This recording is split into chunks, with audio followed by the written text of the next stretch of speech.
Okay, so welcome back everyone. We are going to discuss the second part of this chapter, electric charge, that is Coulomb's law. ये खत्म पढ़ने के बाद ये chapter खत्म हो जाएगा. तो let's start with the Coulomb's law. देखिए कूलम बेसिकली एक साइंटिस्ट थे जिन्होंने चार्ज पे बहुत ज़्यादा स्टडी किया और चार्ज को स्टडी करके उन्होंने कुछ बिहेवियर्स को नोटिस किया. जैसे आपने पढ़ा है ना कि like charges repel each other या फिर unlike charge attract each other. सबसे पहले उसको स्टडी करने वाले कूलम ही थे. तो उन्होंने कुछ चीज़ें स्टडी की. उन्होंने देखा, उन्होंने एक एग्जाम्पल सेट किया, एक्सपेरिमेंट किया. उन्होंने देखा कि मान लो सपोज कोई चार्ज हम लोग रखते हैं Q प्लस Q चार्ज, ठीक है, और यहाँ पे एक सपोज एक और चार्ज रखते हैं प्लस Q. देखा कि इन दोनों चार्जेस को जब हम लोग पास लाते हैं तो कुछ हो रहा है, ये दोनों दूर जा रहे हैं. फिर अगर नेगेटिव कर दिया है तो ये दोनों अट्रैक्ट हो रहे हैं. तो उनको न्यूटन के लॉ से एक बात तो पता थी कि जब भी कोई चार्ज रखा हुआ और वो मोशन करने लग जाए मतलब उस पर कोई फोर्स लग रहा है, क्योंकि बिना किसी चीज़ को फोर्स के बिना किसी चीज़ को मूव नहीं करा सकते अगर वो रुकी हुई है. तो उनको क्लियर था कि अगर ये अट्रैक्ट हो रहा है या रिपेल हो रहा है तो मतलब डेफिनेटली कोई ना कोई फोर्स इन्वॉल्व हो रहा है. उनको जब पता चल गया तो उन्होंने उस फोर्स को स्टडी करना शुरू किया. ठीक है, फोर्स को स्टडी करना शुरू किया. जब फोर्स को उन्होंने स्टडी किया तो बहुत सारे मतलब ये जो लॉ पढ़ रहे हो उसका कोई भी इसका थ्योरेटिकल प्रूफ नहीं है. जैसे हम लोग बहुत सारे जैसे F=ma हम लोग थ्योरेटिकली प्रूफ कर देते हैं कि भाई देखो ये ऐसे ऐसे आया, change in momentum one time is equal to force. But इस कूलम्स लॉ का जो इक्वेशन आने वाली है उसको आप थ्योरेटिकली कोई प्रूफ नहीं कर सकते लिख करके. ठीक है, आपको जो भी ये लॉ आया है वो बेसिकली एक्सपेरिमेंटल लॉ है. बट अच्छी बात ये है कि जो भी एक्सपेरिमेंट से लॉ निकाला गया आज ये पूरी दुनिया के हर एक चीज़ में लग सकता है, वैलिड होता है, कहीं दिक्कत नहीं आती है. तो उन्होंने जब एक्सपेरिमेंट किया तो देखा कि जो फोर्स आ रहा है, जो भी फोर्स है, ये जितना ज़्यादा हम लोग मैग्नीट्यूड बढ़ाते हैं, जैसे मान लो सपोज यहाँ पे भी Q है, माइनस Q है, अगर यही पे हम 3Q कर दें और -3Q कर दें तो जो फोर्स की वैल्यू है वो और बढ़ जा रही है. जैसे गोल्ड डिफ्लेक्शन में बता रहे थे हम कि ज़्यादा चार्ज होगा तो ज़्यादा रिपेल करेगा, कम होगा तो कम रिपेल करेगा. तो वैसे उन्होंने देखा कि जितना ज़्यादा हम लोग चार्ज की वैल्यू बढ़ा रहे हैं उतना ज़्यादा फोर्स बढ़ता जा रहा है. तो एक बात उन्होंने साइड में लिख ली कि भाई force is directly proportional to the charges Q1 Q2. ठीक है, फिर उन्होंने दूसरा ट्राई किया. देखा कि चलो एक काम करते हैं, चार्ज को सेम रख देते हैं, प्लस Q और माइनस Q चार्ज को सेम रख देते हैं, उनके बीच की दूरी बदली. पहले उन्होंने मान लो 1 मीटर पर रखा, फिर एक्सपेरिमेंट 2 मीटर पर रखा, फिर 3 मीटर पर रखा, फिर आधे मीटर पर रखा. देखा जितना जितना वो करीब होते जा रहे हैं फोर्स जो है उतना उतना बढ़ता जा रहा है. और जो बढ़ रहा है वो भी कैसा हो रहा है, इनवर्स स्क्वायर ऑफ डिस्टेंस है, मतलब inversely proportional to the square of distance. मतलब F is inversely proportional to 1/r². आप लोग को अभी से क्लियर करना पड़ेगा R क्या होता है. R बेसिकली क्या है, distance between the two charges. ठीक है, तीसरा चीज उन्होंने देखा. अब उन्होंने क्या किया, बोला कि अब क्या बदलूं मैं फोर्स चार्ज बदल दिया, मैंने दूरी बदल ली, अब कुछ बदलने लायक बचा है. तो आपकी तरफ उसने नहीं बोला. उसने देखा कि एक चीज़ और है जो बदल रही है, बदली जा सकती है. उसने बोला कि बीच की जो इनके जो भी मीडियम है उसको बदल सकते हैं. कभी उसने मान लो सपोज लिया एकदम एयर लिया, कभी उसने सपोज मान लो कि बहुत सारे आयनिक इन्वायरमेंट क्रिएट कर दिया. ठीक है, आयनिक इन्वायरमेंट क्रिएट कर सकते हैं ना, कोई गैस लो उसको तोड़ दो, सारे आयंस के रूप में जाएंगे. अलग अलग उसने इन्वायरमेंट क्रिएट किया. तो उसने देखा जो इन्वायरमेंट का असर पड़ रहा है वो भी इन्वर्सली असर पड़ रहा था. F is inversely proportional to 1/d. इसको आगे जाके हम लोग बोलेंगे डाई इलेक्ट्रिक कॉन्स्टेंट. जो मीडियम इलेक्ट्रिक चार्ज में, इलेक्ट्रिक फील्ड में, इलेक्ट्रिक चैप्टर में जो बीच की मीडियम की बात होती है उसको हम लोग रिप्रेजेंट करते हैं, उसको हम लोग बोलते हैं डाई इलेक्ट्रिक कॉन्स्टेंट से. क्या बोलते हैं, डाई इलेक्ट्रिक कॉन्स्टेंट. अगली बार जब ये टर्म तुम्हारे सामने आएगी डाई इलेक्ट्रिक कॉन्स्टेंट समझ लेना, मीडियम के बारे में बात की जा रही है. इसके 3 नाम है डाई इलेक्ट्रिक कॉन्स्टेंट के. एक बोलते हैं हम लोग एक इसका नाम है डाइलेक्ट्रिक परमिटिविटी, रिलेटिव परमिटिविटी बोलते हैं, परमिटिविटी. ठीक है, डाइलेक्ट्रिक कांस्टेंट बोलो, रिलेटिव परमिटिविटी बोलो. एक और है सिस्टमैटिक इंडक्टिव कैपेसिटी, तो वो छोड़ दो. लेकिन 2 चीज याद रखो, क्या क्या बोलते हैं, डाइलेक्ट्रिक कांस्टेंट और रिलेटिव परमिटिविटी या परमिटिविटी. तो उन्होंने देखा ये भी हो रहा है. इसके बाद ये तो हो गई 3 चीजें. उसके बाद उन्होंने कुछ और चीजें नोटिस की. उन्होंने नोटिस किया कि जो फोर्स है, ठीक है, वो बेसिकली लाइन, मान लो सपोज ये Q है और ये -Q है. तो जो ये फोर्स लग रहा है, ध्यान देना, वो एक लाइन के अलाइन लग रहा है. मतलब ये सेंटर है इसका, तो जो फोर्स लग रहा है सपोज अट्रैक्ट करेगा ये, तो ये इसको इधर खींच रहा है और ये इसको इधर खींच रहा है. मतलब एक दूसरे के जो लाइन टच कर रही है उनको एक लाइन, किसी भी एक लाइन के अराउंड लग रहा है. ठीक है, मतलब टेढ़ा मेढ़ा नहीं लग रहा है कि ऐसा नहीं हो रहा है कि ये इस पे इधर फोर्स लगा रहा है तो वो उस पे इधर कहीं फोर्स लगा रहा है, ऐसा नहीं हो रहा है.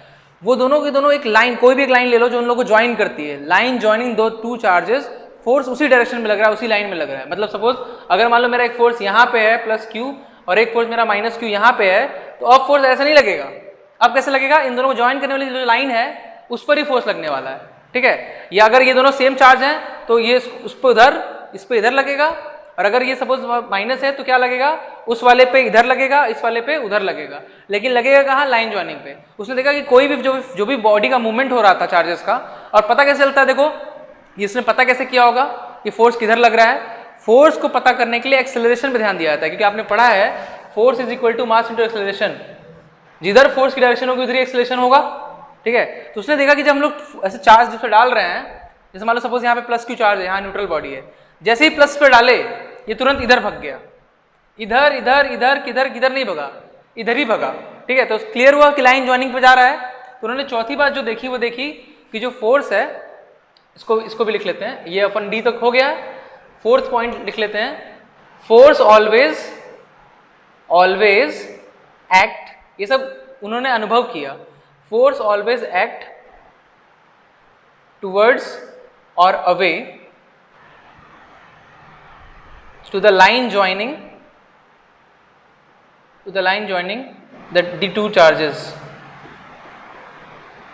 मतलब उन दोनों चार्जेस को जो लाइन ज्वाइन करेगी उसी के अकॉर्डिंग ही फोर्स लगेगा, और कहीं तीसरा फोर्स नहीं लगेगा, मतलब और किसी डायरेक्शन में फोर्स नहीं जाएगा। फोर्स की डायरेक्शन मतलब अगली बार तुम्हें कभी भी कैसा भी चार्ज दिया, मान लो सपोज ये एक हमारा स्क्वायर, एक चार्ज यहाँ रखा गया है, एक चार्ज यहाँ रखा गया है, और तुमसे बोल रहे हैं कि प्लस क्यू यहाँ पे कोई चार्ज रखा गया, मान लो यहाँ पे प्लस 2 क्यू है, यहाँ पे प्लस 3 क्यू है, और तुमसे बोले बताओ इस पे चार्ज किधर आएगा, तुम क्या बोलोगे, सर देखिए इन दोनों को ज्वाइन करिए, चार्ज किधर आएगा, इधर, ये लाइन यही ज्वाइन कर रही है ना, और कोई रास्ता क्या इन दोनों को ज्वाइन करने का, भाई अब बोलो सर ऐसे ज्वाइन कर सकते, तो भाई स्ट्रेट लाइन से ज्वाइन करना है, ठीक है। तो ये एक इसके से फोर्स इधर आएगा, और इसके फोर्स किधर आएगा, इधर आएगा। इस बॉडी पर नेट फोर्स कितना लग रहा है, किधर लग रहा है, किधर लग रहा है, दोनों का हम रिजल्टेंट फोर्स निकाल लेंगे। हमने वेक्टर में पढ़ा है, क्या पढ़ा है, एफ रिजल्टेंट इक्वल टू क्या होता है, under root F1 square plus F2 square plus 2F1 F2 cos theta, याद है। इससे हम लोग थीटा क्या होता है, बीच का एंगल होता है, निकाल लेंगे हम लोग।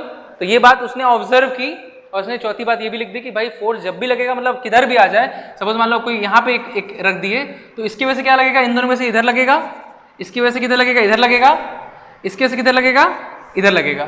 तो निकाल लोगे तुम लोग फोर्स का डायरेक्शन, फोर्स किधर लगने वाला है, लाइन जहाँ ज्वाइन कर रहे हैं उसी के अकॉर्डिंग लगेगा। अवे कब लगेगा, जब दोनों सेम तरह के हों, और टूवर्ड्स कब लगेगा, जब दोनों अपोजिट तरह के हों। क्लियर है इतना। इसके बाद उसने देखा, ये 4 बातें ऑब्जर्व की। जो 5वीं बात उसने ऑब्जर्व की वो ये तुमको सबको बचपन से पता है, उसने देखा कि लाइक चार्ज अट्रैक्ट कर रहे हैं, ये 5वीं बात उसने नोटिस की। लाइक चार्जेस रिपेल कर, अनलाइक चार्जेस अट्रैक्ट कर रहे हैं, और लाइक चार्जेस क्या कर रहे हैं, रिपेल कर रहे हैं। हम लोगों ने देखा पांचों जो उसने ऑब्जर्व किया था, प्रॉपर्टीज को स्टडी कर लिया। अब इन तीनों को मिला करके हम लोग लॉ फॉर्म करने में अच्छे से आता है, बचपन सीखा है। हम क्या करेंगे, तीनों को लिखेंगे, F is directly proportional to Q1 Q2 upon D R square. मैं जानबूझ कर D दिखा रहा हूँ ताकि वो याद रहे, डायरेक्ट्रिक कांस्टेंट की बात हो रही है। डायरेक्ट्रिक कांस्टेंट बेसिकली जो बीच का मीडियम है उसको भी इसने कंसीडर किया और उसको भी लेके चला। वो बहुत सारी किताब में डायरेक्ट लिख देते, लेकिन हम लोग उसको कंसीडर करेंगे।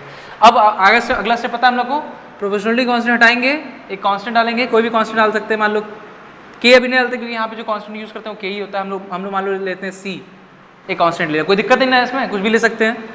Q1 Q2 upon D R square, ठीक है। अब जो ये C होता है इसकी वैल्यू इक्वल होती है, C की जो कांस्टेंट की वैल्यू देखेंगे उसको इसको इक्वल लिख सकते हैं 1/4 पाई एप्सिलॉन नॉट के, ठीक है। ये मतलब कंपेयर किया गया, जो C की वैल्यू आती है, वैल्यू निकाल के देखा गया, तो अगर इसके बराबर लिखा है तो बराबर ही आता है। मतलब ये लिखो या ये लिखो, बात है कि कांस्टेंट है। जैसे मान लो 27 है तो उसको मैं लिख सकता हूँ ना 27 = 9 × 3, कोई कुछ दिक्कत नहीं ना है। तो वैसे ही इस कांस्टेंट की वैल्यू जो इसके बराबर आती है, जो यहाँ पे E0 है, ये आपका क्या है, इसको बोलते हैं हम लोग परमिटिविटी ऑफ फ्री स्पेस। याद है इसको हम लोग क्या बोले थे, डायरेक्ट्रिक कांस्टेंट बोले थे, या फिर क्या बोले थे, रिलेटिव परमिटिविटी। ये क्या बोल रहे हैं हम इसको, permittivity of free space. Free space मतलब वैक्यूम, ठीक है, वैक्यूम। अब जरा समझना कि परमिटिविटी और रिलेटिव परमिटिविटी में क्या अंतर होता होगा। वही अंतर होता होगा सर जो भाई रिलेटिव वेलोसिटी का होता है, या फिर आपने पढ़ा होगा एक चीज, क्या हम लोग पढ़ते थे उसमें, रिलेटिव रिफ्रैक्टिव इंडेक्स, याद है, μ2/μ1 करते थे। रिलेटिव मतलब एक दूसरे के रिस्पेक्ट में। तो ये क्या है हमारा, D क्या है, रिलेटिव परमिटिविटी है। मतलब कि D इज इक्वल टू क्या होगा, E नॉट अपॉन E। अब जरा देखना, permittivity of any medium with respect to permittivity of free space is called relative permittivity. बात समझ आ रही है? D क्या है? तो ये फॉर्मूला बड़ा इंपॉर्टेंट है, कई बार क्वेश्चन में डायरेक्ट तुमको दिया रहेगा, डायलेक्ट्रिक कांस्टेंट दिया रहेगा, तुमको परमिटिविटी दी है कि फ्री स्पेस की, बोल देगा मीडियम की परमिटिविटी बताओ, तो निकाल लोगे D is equal to E upon E not. बच्चे तो इसको याद नहीं रखते, दिमाग में क्लियर बैठ गया, रिलेटिव है मतलब एक चीज नीचे जाएगी एक चीज ऊपर जाएगी। डायलेक्ट्रिक कांस्टेंट की यूनिट बताओगे? यूनिटलेस, क्योंकि दोनों सेम क्वांटिटी है ना, कैंसिल हो जाएगा। ठीक, तो अभी क्या हुआ, इसमें हमने ये लिखा F इज इक्वल टू लिखा हमने, जरा ध्यान देना, 1 upon 4 pi epsilon not Q1 Q2 upon D R square. बोलो ठीक है। अब अगर जरा इन दोनों को मिला दिया जाए, इन दोनों को देखो जरा क्या बन रहा है, D और E नॉट को मल्टीप्लाई करते तो क्या बन जाता है, E। तो क्या आ जाएगा formula, F equal to 1 upon 4 pi E Q1 Q2 upon R square. अब एक बार जरा ध्यान सुन लो, ठीक है। 1 अपॉन 4 पाई E लिखने का मतलब क्या है कि तुमने चार्जेस को किसी अन्य मीडियम में रखा है जहां पे एयर या वैक्यूम नहीं है, कुछ और भी है, वहां पे लोग E इस्तेमाल करेंगे।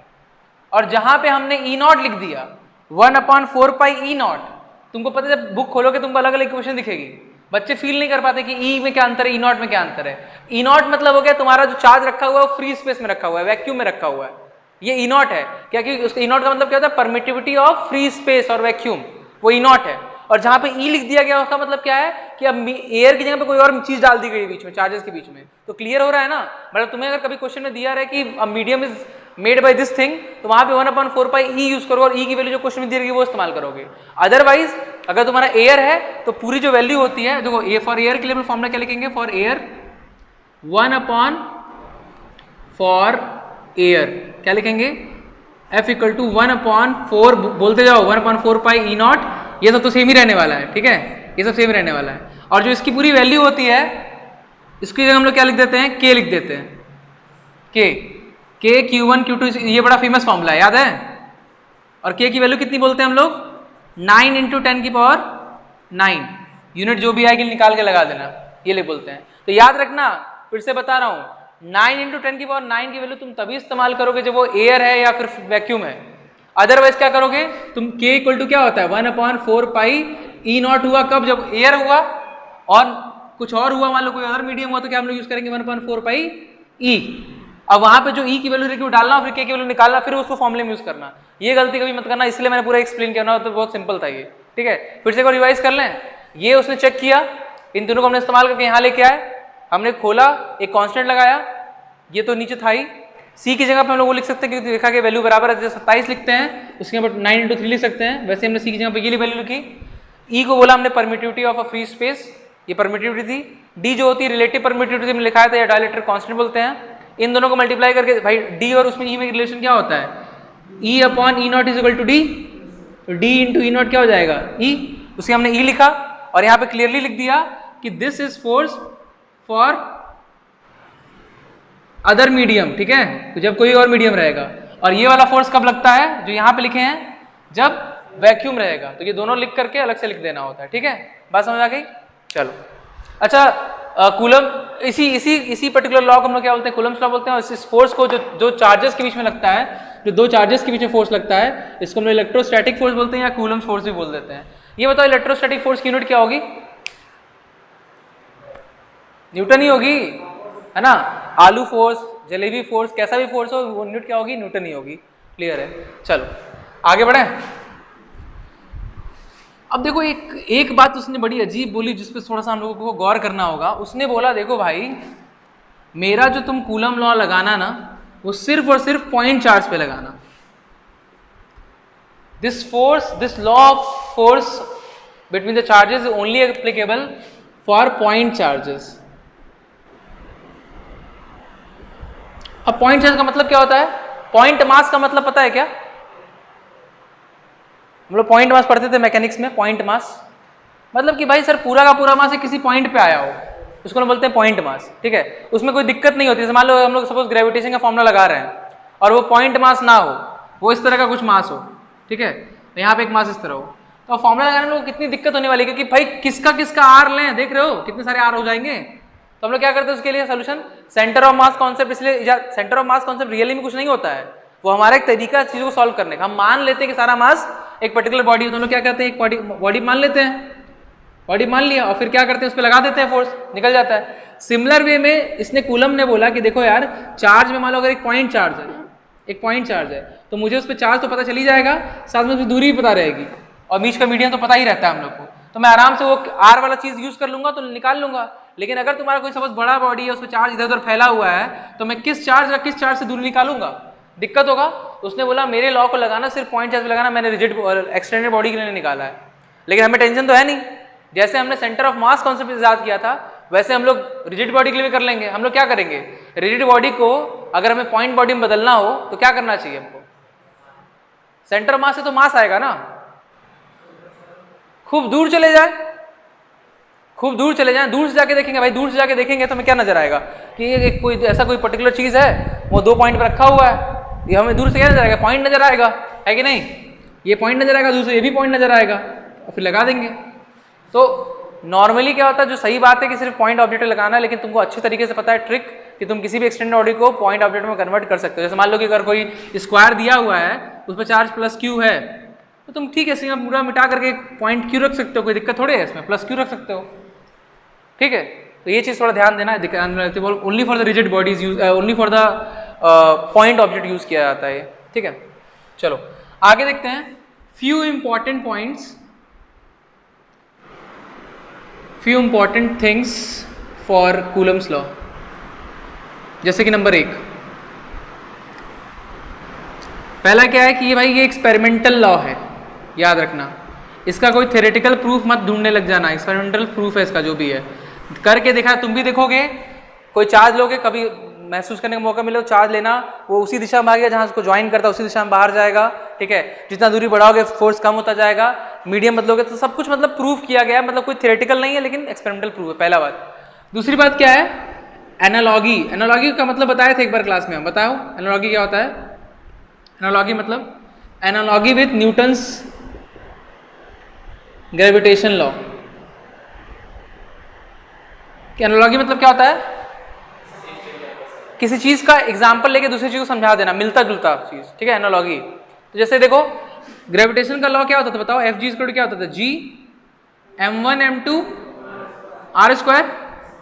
यहाँ पे क्या है, एफ इलेक्ट्रोस्टैटिक फोर्स क्या है, के q1 q2 अपन उसका मैच कर रहा है, वहां मास था, यहाँ चार्ज हो गया, बाकी ये कांस्टेंट, ये कांस्टेंट।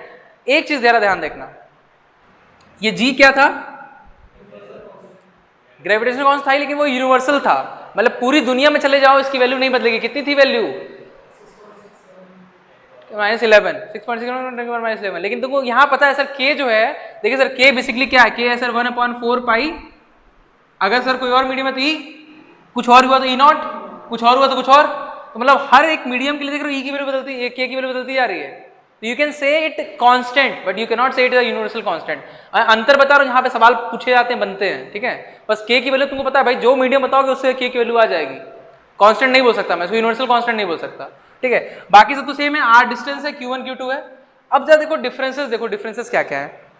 सबसे पहला जो डिफरेंस है ग्रेविटेशनल फोर्स और इलेक्ट्रोस्टैटिक फोर्स में, वो ये है कि ग्रेविटेशनल फोर्स उसमें याद होगा अगर, तो ऑलवेज अट्रैक्टिव, बोलो, हमेशा अट्रैक्ट ही करता था, कभी रिपेल नहीं करता था किसी को, हर चीज को अट्रैक्ट ही कर रहा है। लेकिन अपना जो ये फोर्स है भाई, फोर्स कैसा है, वो अट्रैक्ट भी कर सकता है। अट्रैक्ट कब करेगा, हाँ जब लाइक चार्जेस होंगे, और अनलाइक चार्जेस होंगे तो क्या करेगा, सॉरी अनलाइक चार्ज होंगे तो अट्रैक्ट करेगा, और लाइक मैं उल्टा बोल दिया क्या, चलो ठीक है समझ गए तुम लोग ना। लाइक चार्ज होंगे तो क्या करेगा, रिपेल करेगा, ये कर सकता है। दूसरी जो बड़ी बात है वो ये है कि ग्रेविटेशनल फोर्स का, अच्छा तुम खुद बता ले, गेस करो, बताओ, ग्रेविटेशनल फोर्स और इलेक्ट्रोस्टैटिक फोर्स, इलेक्ट्रो समझ रहा हो ना, चार्ज रुका हुआ है उसके बीच में फोर्स की बात की जा रही है, तो ग्रेविटेशनल फोर्स और इलेक्ट्रोस्टैटिक फोर्स में ज्यादा ताकतवर फोर्स कौन सा होगा, खुद फील करके बताओ, जल्दी बताओ।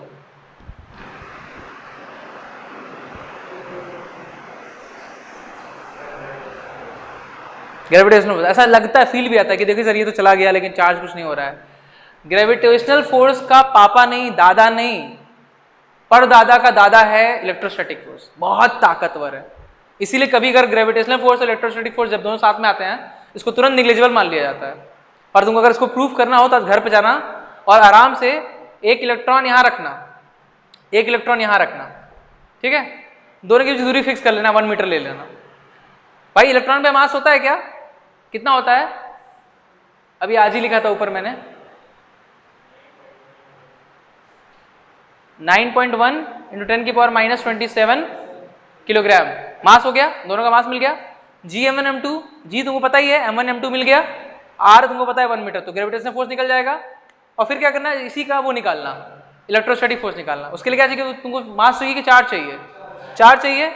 मान लेना कि एयर में है, तो एयर में है तो K की वैल्यू कितनी होती है? जितनी बार बोलोगे उतनी बार याद होगा। K की वैल्यू कितनी होती है एयर में? 9 × 10⁹, सिंपल है, 9 × 10⁹, ठीक है। तो ये लिख लेना, उसका ध्यान, दोनों के चार्जेस लिख लेना अपॉन r²। तुम वैल्यू निकालोगे तो देखोगे कि इलेक्ट्रोस्टैटिक फोर्स की वैल्यू खूब बड़ी आ रही है और ग्रेविटेशनल की खूब कम आ रही है। इसका पता है रीजन, मतलब ये तो प्रूफ कर लेना, करके देखना, बहुत ऐसा आएगा। मतलब जब भी कभी इलेक्ट्रोस्टैटिक फोर्स तुम्हारे सामने आए ग्रेविटेशनल फोर्स भाग जाता है। लेकिन प्रॉब्लम क्या है, हमारी लाइफ में चार्ज इतने कम है कि हम लोग उनको महसूस नहीं कर पाते, वरना होता बड़ा तगड़ा है, समझ रहे हो। मतलब कोई इंसान गिर रहा हो नीचे और तगड़ा अगर इलेक्ट्रोस्टैटिक फोर्स लगा दी तो फटाक से ऊपर चला जाएगा इंसान। मतलब अगली बार हो सकता है कि हम लोग बचा सकते हैं किसी को गिरने से। बिल्डिंग में जाला लगाते हैं ना, जाला वाला से लगाते हैं कि गिरे ना, ऊपर बढ़िया इलेक्ट्रिक फील्ड लगा दो। लेकिन बस तो गए, जाके चिपक जाएंगे तो कहानी खत्म हो जाएगी, ठीक है। अच्छा देखो, होशियार बच्चा होता तो पता क्या बोलता है, सर प्रूफ मत करिए सर, हम घर पे जाके सॉल्व नहीं करेंगे सर, हम होशियार हैं, हम दिमाग लगा लेंगे। मतलब क्या दिमाग लगा लोगे? बोलो सर देखिए ना, जरा आप दोनों के कांस्टेंट पे गौर करिए। यहाँ पे सर देखिए M1 M2 मल्टीप्लाई होने वाला R² होगा, यहाँ पे सर आपका Q1 Q2 होगा, R² होगा। जरा दोनों के आप कांस्टेंट पे गौर करेंगे सर, तो जरा इसकी वैल्यू देखिए, 6.67 × 10⁻11। और सर इसकी वैल्यू जरा देखिए सर, चलिए एयर है और भी कुछ होगा तो कितना होगा, 9 × 10⁹। सर कितना डिफरेंस है सर। तो ऑब्वियस बात सर ये ताकतवर होने वाला है। मैं सवाल थोड़े लगाऊंगा सर, मैं समझ गया, फील आई कि नहीं। तो इसीलिए जब भी कभी इलेक्ट्रोस्टैटिक फोर्स और ग्रेविटेशनल सामने आएंगे, ग्रेविटेशनल से भाग जाता है, तो वो निग्लिजिबल है। ये 2-3 पॉइंट्स है जो मतलब इन दोनों फोर्स के बीच में कंपैरिजन। तो न्यूटन एनालॉजी समझ में आई ना, कहाँ पे समानता समझ में आ गया, कहाँ पे अंतर समझ में आ गया, दोनों फोर्स की ताकत क्लियर हो गया। बाकी फोर्स है तो फिर वही है, कोई दिक्कत नहीं इसमें, ठीक है। इसको लिख लो, मिटा दें, मतलब वीडियो में तो मिटाना ही पड़ेगा, जल्दी लिख लो।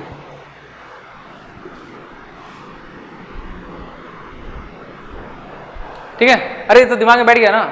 एनालॉजी लिख लो, फिर दोनों फॉर्मूले लिख लो, फिर बाद में घर में कंपेयर कर लेना, वीडियो में रहेगा, सब देख लेना बाद में। चलो तीसरा पॉइंट स्टडी करते हैं। तीसरा पॉइंट बोलता है हमारा एक्शन रिएक्शन पेयर। अब तुमने ये हम लोग क्या ऊपर हेडिंग क्या डाले थे हम लोग, अबाउट कूलम्स लॉ ना, अबाउट कूलम्स के बारे में कुछ स्टडी था। चलो देखो, एक्शन रिएक्शन पेयर, तुमने न्यूटन थर्ड लॉ पढ़ा है भाई। न्यूटन थर्ड लॉ क्या बोलता है बताओ? Every action have a,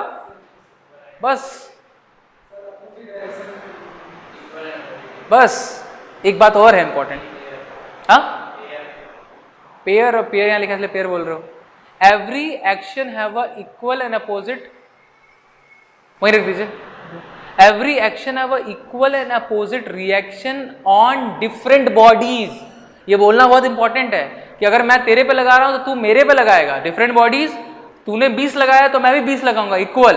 but फर्क ये है कि तू पूरब में लगाया तो मैं पश्चिम में लगाऊंगा, अपोजिट। तीनों बातें इंपॉर्टेंट है, याद रखना। चलो खैर, तो ये बोल रहा है कि सपोज एक कोई चार्ज है Q और यहाँ पे कोई चार्ज है +Q मान लीजिए, तो ये दोनों जो है एक्शन रिएक्शन पेयर बनाते हैं। मतलब समझना क्या, ध्यान से देखना, जो एनालॉजी लिखी जाती है, जो यूज करते हैं लिखने तरीका से लिखते हैं। मान लो ये सपोज ये Q1 चार्ज है और ये Q2 चार्ज है, तो ये बताओ Q1 वाला Q2 पे लगा रहा है, Q2 वाला Q1 पे लगा रहा है, किस पे कौन चार्ज लगा रहा है? क्योंकि हम लोग तो फॉर्मूला पढ़ते क्या लिखते हैं, F = K Q1 Q2 upon R², याद है, ये लिखते हैं। तो कौन, ये फोर्स किसके लिए है, ये जो इस पे लगा रहा है कि ये जो इस पे लगा रहा है?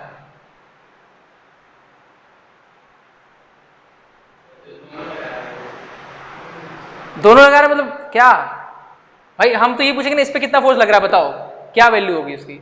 सर आधा बांट दें, थोड़ा पीछे जाओ, ग्रेविटेशन में आओ। याद है अर्थ थी और एक इंसान था, अर्थ उसको उतने फोर्स से खींच रही थी, वो उसको उतने फोर्स से खींच रहा था। मतलब जो हम लोग F लिखते थे, F = G m1m2/r², वो क्या होता था, वो फोर्स होता था जिससे अर्थ उस इंसान को खींच रही है या वो इंसान उस अर्थ को खींच रहा है। बात समझ आ रही ना? वैसे ही जो ये फोर्स है वो बेसिकली ये चार्ज उस पर लगा रहा है और वही चार्ज ये इस पे लगा रहा है। बात समझ आ रही है? क्योंकि देखो Q1 ने Q2 पे लगाया, या ऐसे पढ़ लो Q2 ने Q1 पे लगाया, तो this is the force between them. वही सेम अमाउंट का फोर्स वो उस पे लगा रहा है, वही सेम अमाउंट का फोर्स वो उस पे लगा रहा है। क्लियर हुआ? तो this is basically the action reaction pair. मतलब कि ये वाला Q2 क्या कर रहा है, और देखो लिखते कैसे, जब Q2 वाला Q1 पे लगाएगा ऐसे लिखते हैं, फोर्स ऑन 1/2।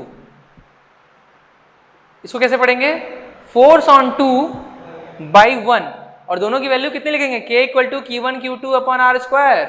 यहाँ K = Q1Q2/r², वैल्यू सेम ही रहेगी, बट बोलने के लिए इस तरह बोलते हैं।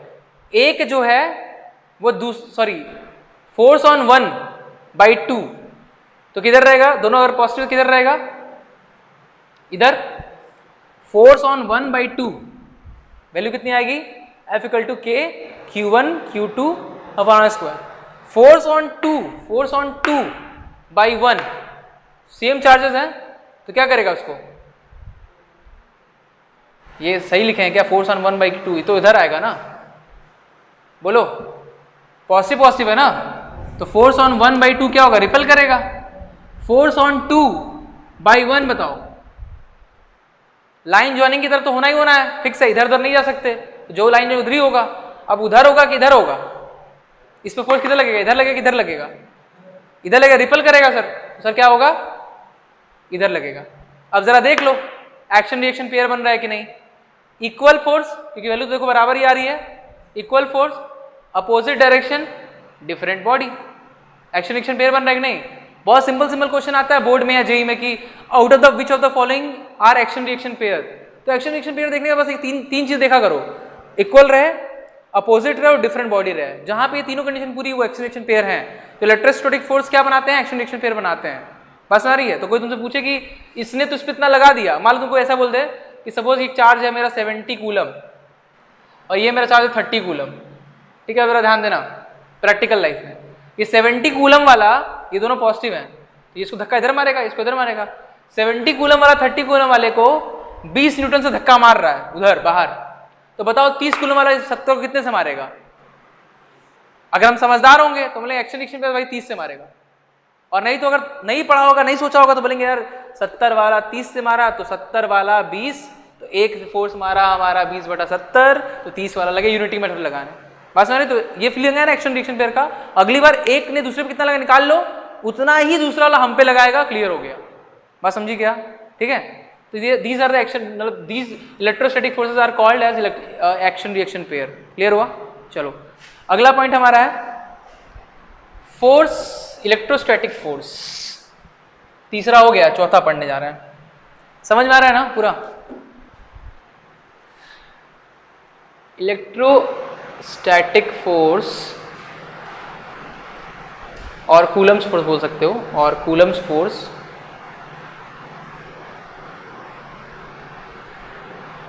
Are basically two body phenomena बोलते हैं इसको।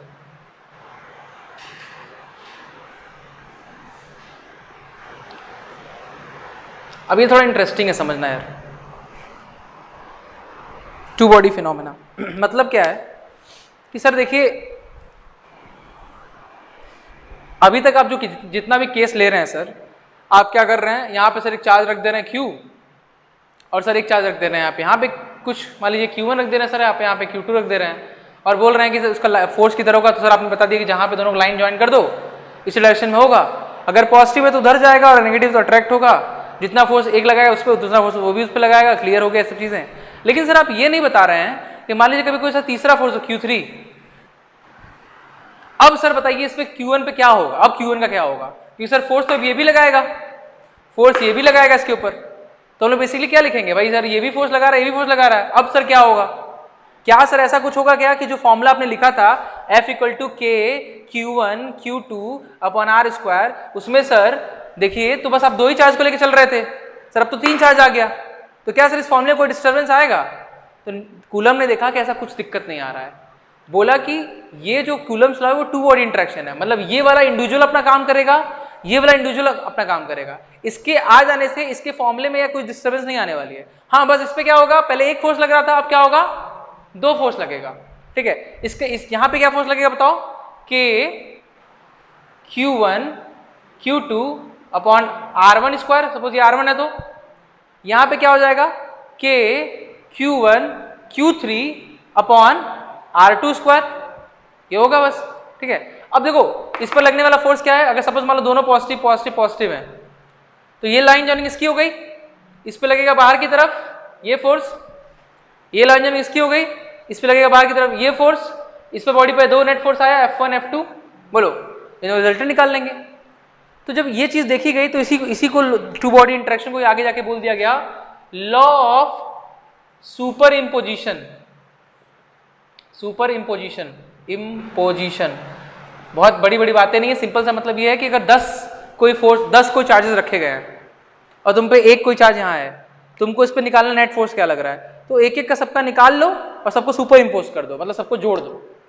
जैसे एग्जांपल देता हूँ, ये बता दूँ थोड़ा सा वाला एग्जांपल।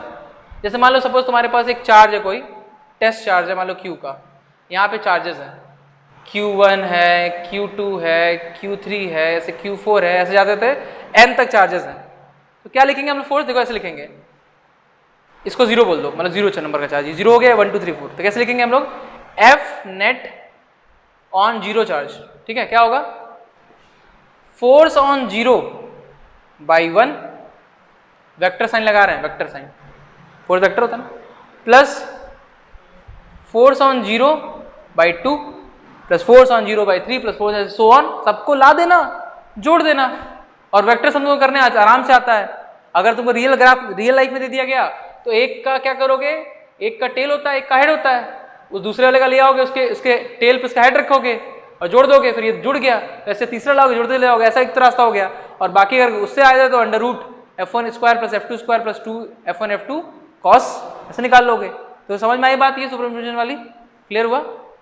तो मतलब अगली बार से 20 चार्ज हो तो कोई दिक्कत नहीं है, मुझे अगर जिसमें निकाला जाएगा हम सबका इफेक्ट निकाल लेंगे और निकालने के बाद क्या करेंगे, उसको वेक्टर एडिशन कर लेंगे। वेक्टर क्यों कर रहे हैं, क्योंकि फोर्स है, फोर्स एक वेक्टर क्वांटिटी है। ठीक है, चलो इसके बाद है फ्री स्पेस एंड मीडियम। तो ये तो मैं तुमको पहले ही बता चुका हूं, 5वां point, electrostatic force in free space and medium. क्या लिखेंगे भाई, सिंपल है सर, मान लीजिए दो चार्ज है Q1 Q2, सर ये फ्री स्पेस है और यहाँ पे सर Q1 Q2 सेम वही चार्ज सेम दूरी, और सर यहाँ मीडियम बीच में कुछ आ गया है, तो क्या लिख देंगे हम लोग, F equal to sir K Q1 Q2 upon R square, या सर इसको ऐसे लिख दीजिए 1/4 पाई, बोलते जाओ फटाफट, 4 पाई एप्सिलॉन नॉट, क्योंकि सर जब फ्री स्पेस आएगा तो हम एप्सिलॉन नॉट लिखते हैं, it is called permittivity of free space. बोलो बोलो बोलो, समझ में आ रहा है ना, इनटू Q1 Q2 अपॉन ये लिखते हैं। सर यहाँ पे क्या होगा, जब मीडियम बदल दिया सर तो क्या होगा, कुछ और आ जाएगा सर, K डैश आ जाएगा, Q1 Q2 upon R square equal to 1/4 pi E आ जाएगा, Q1 Q2 upon R square. तो बोला क्या, दोनों फोर्स को कंपेयर करो, F और F डैश को, तो डिवाइड कर दो, F upon F dash upon F, दोनों को डिवाइड कर दो, देखते हैं क्या होता है, क्या आ जाएगा, ये सब तो ये पूरा कैंसिल हो जाएगा, ये भी पूरा कैंसिल हो जाएगा, इसका ये नीचे है, क्या आ जाएगा 1/E नॉट, बोलो इसको ऐसे कर देंगे तो क्या जाएगा, F डैश अपॉन F क्या जाएगा, E नॉट अपॉन E। अगर ध्यान देखा जाए तो उसको 1/D लिख सकते हैं, रिलेटिव परमिटिविटी का उल्टा ही तो लिखा हुआ है ना। तो ये एक बात हो गई कि सर जब भी कहीं हम लोग कोई, अब देखो क्या हो रहा है, F dash upon F is equal to 1/D हो रहा है, मतलब वैल्यू एक से कम आने आ रही है। मतलब जब भी अरे हम नीचे क्यों देख रहे हैं, मतलब हम लोग जब भी कोई मीडियम ऐड करते हैं तो जो इलेक्ट्रोस्टैटिक फोर्स की वैल्यू होती है क्या होती है, कम हो जाती है, कम हो रही है ना, देखो कहाँ गया। तो ये एक चीज़ तो हम लोग को अच्छे से क्लियर है सर, कब फ्री स्पेस में क्या लगाना है सर, मीडियम आ जाएगा सर तो क्या लगाना है, हमको टेंशन नहीं लेना सर कि अरे ये क्या हो गया। जो रटते हैं सर वो रटते होंगे कि वैल्यू 10⁻9 होती है, हम तो समझते हैं सर कि कब मीडियम में क्या लगाना है और कब कहाँ क्या लगाना है। ठीक है, बात क्लियर हो गई। चलो हटा दें, अब लास्ट पॉइंट है, बस लास्ट पॉइंट कूलम्स लॉ का। बहुत सिंपल है कूलम्स लॉ, इसको अप्लाई करने में मजा आएगा। ये तो सबसे सिंपल थी। क्वेश्चन भेजेंगे आज व्हाट्सएप पे लगाने के लिए, प्रैक्टिस करने के लिए। चलो मिटा रहा है, खुद से कर लोगे ना, लिख के दोनों को डिवाइड कर देना है, कंपेयर कर देना, आंसर आ जाएगा यार, उसमें कोई दिक्कत नहीं है। चलो अब कुछ लोग क्या करते हैं, बोलते हैं फोर्स है सर, थोड़ा वेक्टर फॉर्म में बताओ ना। तो हम लोग का हेडिंग क्या डालना है, 6 पॉइंट है, Coulomb's law in vector form. अब वेक्टर फॉर्म का मतलब भाई देखो, Coulomb's law in vector form मतलब कि फोर्स है तो फोर्स को वेक्टर फॉर्म में। अभी हम लोग क्या लिखते थे यार फोर्स का, F इक्वल टू के Q1 Q2 upon r square. मैं बोलूंगा कम से कम 10 दिन तक ना, के हमेशा ये लिखा करो फॉर्मूला, और फिर आगे भी कैसे लिख लिया करो, 1/4 pi epsilon not Q1 Q2 r square. जब थोड़ा दिन तक याद हो जाएगा फिर कोई दिक्कत नहीं है, हुई के की वैल्यू याद हो जाएगी अपने आप फिर, ठीक है। हम लोग ये लिखा करते थे, इससे हमारा काम चल जा रहा था, बट वेक्टर फॉर्म में लिखना है। बस ये तो देखो, बस ध्यान देखो तो कहीं इसमें डायरेक्शन नहीं ऐड हो रही है, मतलब गड़बड़ है ना। तो वेक्टर फॉर्म में कैसे लिखते हैं थोड़ा हम लोग को वो देखना है। ये बस देखा जाए तो बस मैग्नीट्यूड है, डायरेक्शन अभी नहीं है। डायरेक्शन कैसे ऐड करें देखना, वो चीज समझाने की कोशिश कर रहा हूं तुमको। मान लो फिर से प्लस Q1 चार्ज है, ठीक है, ये प्लस Q2 चार्ज है, ये इनकी लाइन ज्वाइनिंग हो गई, ये डिस्टेंस है R तुम्हारा, R। अब मान लो मुझे फोर्स लिखना है, कि फोर्स लिखिए सर कितना लग रहा है फोर्स। अब बताओ, इसको पढ़ के बताओ क्या मतलब है इसका, किस पे, कौन किस पे लगा रहा है, फोर्स ऑन 1/2, ठीक है। तो फोर्स ऑन 1/2 मतलब कि इधर होगा, बोलो ये होगा। हम डायरेक्शन लिखते हैं पर मैग्नीट्यूड लिख देते हैं, के Q1 Q2 upon r square. अब डायरेक्शन लिखना हो तो पता है ना आपको क्या होता है, याद है आपको कि मान लो कोई यूनिट वेक्टर दिया रहता था, उसमें हम लोग बस मैग्नीट्यूड मल्टीप्लाई कर देते थे, ठीक है। तो हमारे पास मैग्नीट्यूड तो है ही, हमारे पास मैग्नीट्यूड है, हम लोग को बस क्या करना है, यूनिट वेक्टर से मल्टीप्लाई करना है। तो इस डायरेक्शन में यूनिट वेक्टर कैसे निकालें, इस डायरेक्शन में हमें यही डायरेक्शन चाहिए, यूनिट वेक्टर कैसे निकालें इस डायरेक्शन में, what is the formula to get unit vector. तो सर कुछ नहीं, वेक्टर, मान लीजिए सर कोई यूनिट वेक्टर निकालना है किसी का, तो ए वेक्टर अपॉन उसका मैग्नीट्यूड, यही होता था। तो अब यहां पे क्या करेंगे, ये जो वेक्टर है वो मतलब सपोज क्या हो गया, आर वेक्टर हो गया, आर वेक्टर अपॉन उसका मैग्नीट्यूड, यही तो यूनिट वेक्टर हो गया इस डायरेक्शन में। Unit vector multiplied by magnitude will become a vector, ठीक है। तो अब क्या हो गया, F12 क्या आ जाएगा, के Q1 Q2 R क्यूब, क्योंकि ये देखो R था डिस्टेंस, ये भी तो बेसिकली वही है, R क्यूब हो गया, और यहाँ पे क्या आ गया, R वेक्टर। इस लॉ को जब यहाँ पे R क्यूब आ जाए तो इसी को बोल देते हैं vector law of Coulomb's law. और ये क्या है, ये स्केलर लॉ है, समझ लो, मतलब बस इसमें मैग्नीट्यूड की बात हो रही है। तो तुम बस सिंपल क्या कह रहे हो, कभी लाइफ में क्वेश्चन आए तो मैग्नीट्यूड निकाल लो, तुमको आता है, उसका यूनिट वेक्टर तुम किसी डायरेक्शन में निकाल सकते हो, उस डायरेक्शन का वेक्टर डिवाइडेड बाय उसका मैग्नीट्यूड, बोलो उसका मॉड्यूलस, तो निकल जाएगा, उसको मल्टीप्लाई कर लो। तो यही बस तुम्हारा ये वेक्टर, ये लिख लेना ध्यान से इसको, वेक्टर, और वो तुम्हारा हो गया स्केलर, ठीक है। चलो तो इसके आगे जो है सवाल हम लोग करेंगे कल वाली क्लास में। कल पूरा हम सवाल, सिर्फ सवाल लगाएंगे, कूलम्स लॉ पे बहुत तरह के एप्लीकेशन देखेंगे। ये सवाल वाला कल पूरा दिन सवाल चलेगा, सवाल के बाद फिर ये चैप्टर खत्म हो जाएगा पूरी तरह से। कुछ सवाल मैं आज भेजूंगा, जो सवाल आज भेजूंगा मैं वही सवाल कल लगाया जाएगा क्लास में, तो व्हाट्सएप ग्रुप पे चला जाएगा, सो देख लेगा, ठीक है।